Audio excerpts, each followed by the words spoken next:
Bonjour les technologues et bienvenue dans cette vidéo sur l'analyse fonctionnelle. Nous avons vu dans les vidéos précédentes qu'un objet, un système, devait gérer de l'information et de l'énergie. Mais il n'y a pas que ça. Un système doit respecter des contraintes et doit avoir plusieurs fonctions. Du coup, on est dans notre sujet du brevet à travailler sur des systèmes techniques qui vont avoir des fonctions. Et donc, on va faire de l'analyse fonctionnelle.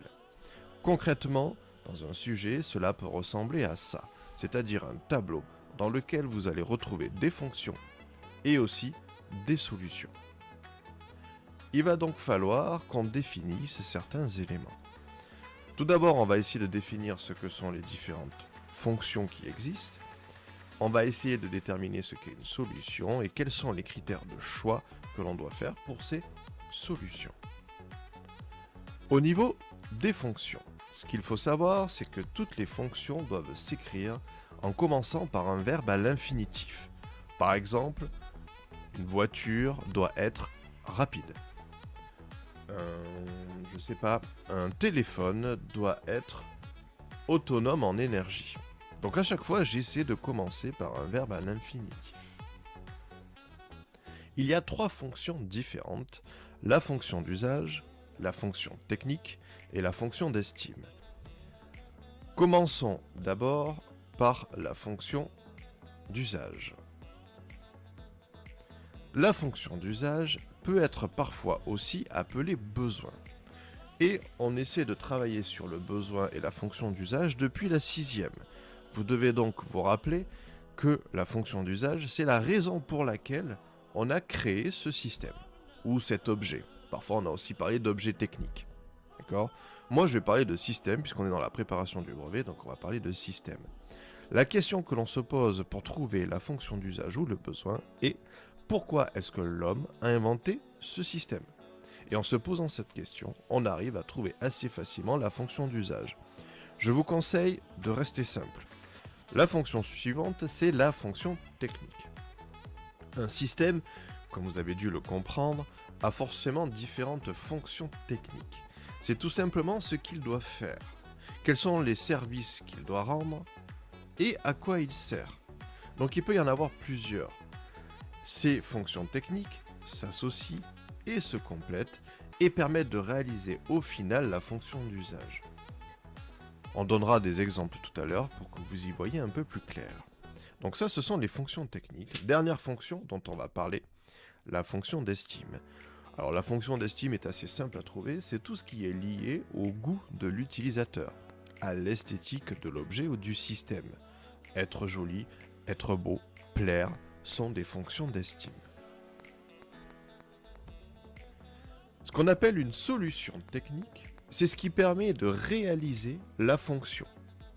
Donc par exemple, si ma fonction est plaire à l'utilisateur, ma solution va être de jolies couleurs, une jolie forme, un choix de matériaux esthétiques. Et donc ça, ce sont les solutions qui permettent de réaliser la fonction. Pour essayer de vous donner quelques exemples, je vais vous montrer des tableaux que j'ai fait en 5e à ce sujet. Donc là, vous avez une représentation fonctionnelle du viaduc de Millau. La fonction d'usage, et donc la raison pour laquelle on a créé un viaduc, c'est de pouvoir traverser au-dessus ou par-dessus un obstacle. Donc ça, c'est la fonction d'usage. Au niveau des fonctions, on a par exemple maintenir le pilier, qui va permettre, donc la fonction, le but c'est de maintenir un pilier droit et haut. Pour ça, on va poser en dessous un massif de fondation dans lequel il va être fixé et le consolider. Autre fonction, maintenir le tablier. Le tablier, je le rappelle, c'est là où passent les voitures. Pour cela, on va utiliser une structure haubanée, donc des haubans qui vont partir du pilier jusqu'au tablier. Pour se déplacer sur le pont, j'en ai parlé précédemment, on va avoir besoin d'une route. C'est ce qu'on appelle le tablier. Être sécurisé, des lumières, des barrières, des panneaux d'affichage. Ici, j'en ai mis 4, on pourrait facilement en trouver une vingtaine.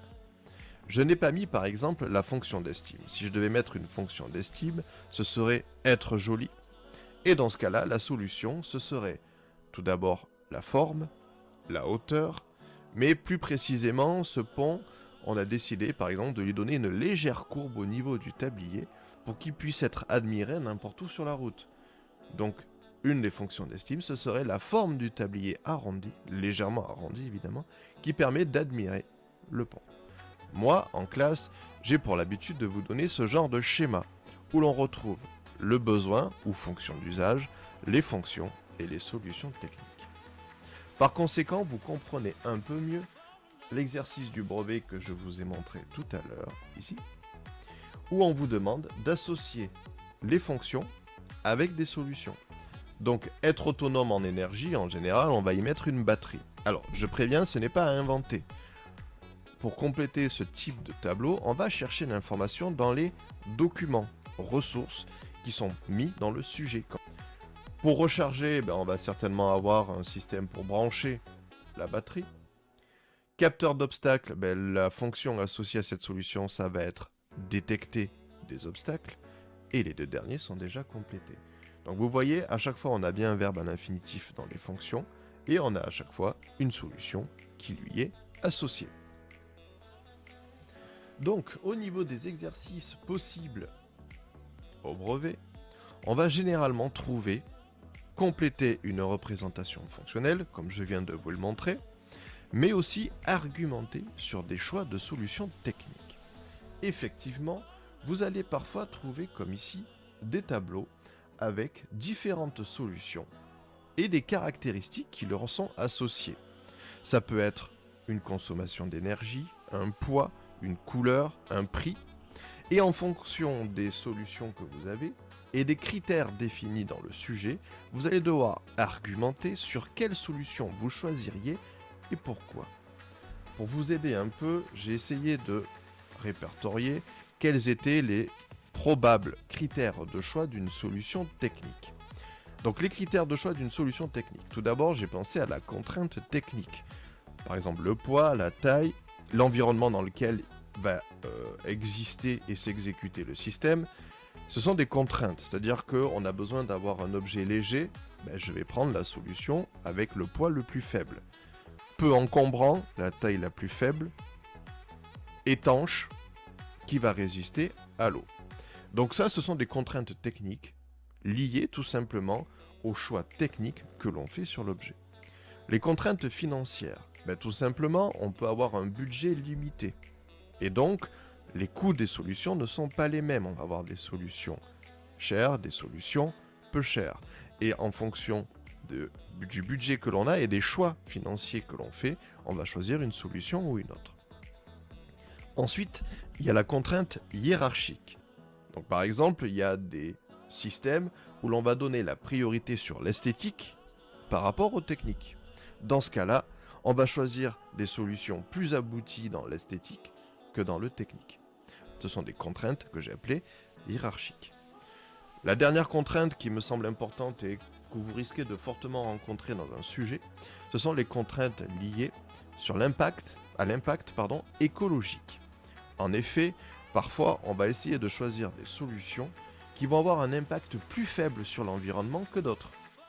Par exemple, on va avoir, selon si on est sur un objet qui va être posé en extérieur, une pollution qui va être lumineuse.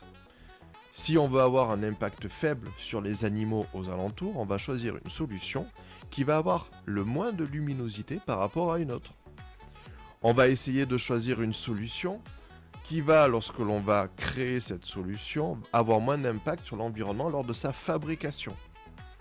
Donc toutes ces notions-là vont être liées à ce que l'on appelle au développement durable, mais j'y reviendrai dans les dernières vidéos que je ferai. Donc, je récapitule, une solution et le choix d'une solution va dépendre de plusieurs critères et de contraintes, des contraintes techniques, financières, hiérarchiques et sur l'impact écologique et environnemental de l'objet. Je pense avoir résumé ici les différentes notions que vous devez maîtriser au minimum avant d'attaquer un sujet de brevet et des questions sur l'analyse fonctionnelle. Donc ce qu'il faut retenir et que je vous conseille de retenir, c'est les trois différents types de fonctions. Fonction d'usage, fonction technique, fonction d'estime. Essayez de vous rappeler comment on associe des solutions à des fonctions, c'est-à-dire être capable de compléter ce type de schéma. Pour terminer, essayez de garder en tête quels sont les critères de choix qu'on peut avoir lorsque l'on choisit une solution. Je vous rappelle par conséquent que toutes les réponses aux questions de critères et d'association de solutions à fonctions sont en général données dans le sujet, dans les documents, ressources que vous avez. Il y a rarement des choses à inventer. Ce qu'on peut vous demander par contre, c'est d'argumenter un choix. Et là, vous pouvez réutiliser les critères que je vous ai donnés précédemment. Ok ? Donc, on retient les 3 fonctions, on sait comment on associe des solutions à des fonctions, et on a en tête quels peuvent être les critères de choix d'une solution. Merci d'avoir regardé cette vidéo. N'hésitez pas à voir et revoir les vidéos sur les notions qui vous intéressent, toujours sur la chaîne TechnoChauvet, où vous trouverez aussi de plus anciennes vidéos ou des travaux faits en classe. Vous pouvez jeter un œil aussi au compte Twitter TechnoChauvet, sur lequel je mets au fur et à mesure dans l'année des photos, des vidéos, des différents projets que vous menez en classe. Bref, restez connectés, on se retrouve j'espère bientôt en classe, et d'ici là, restez curieux.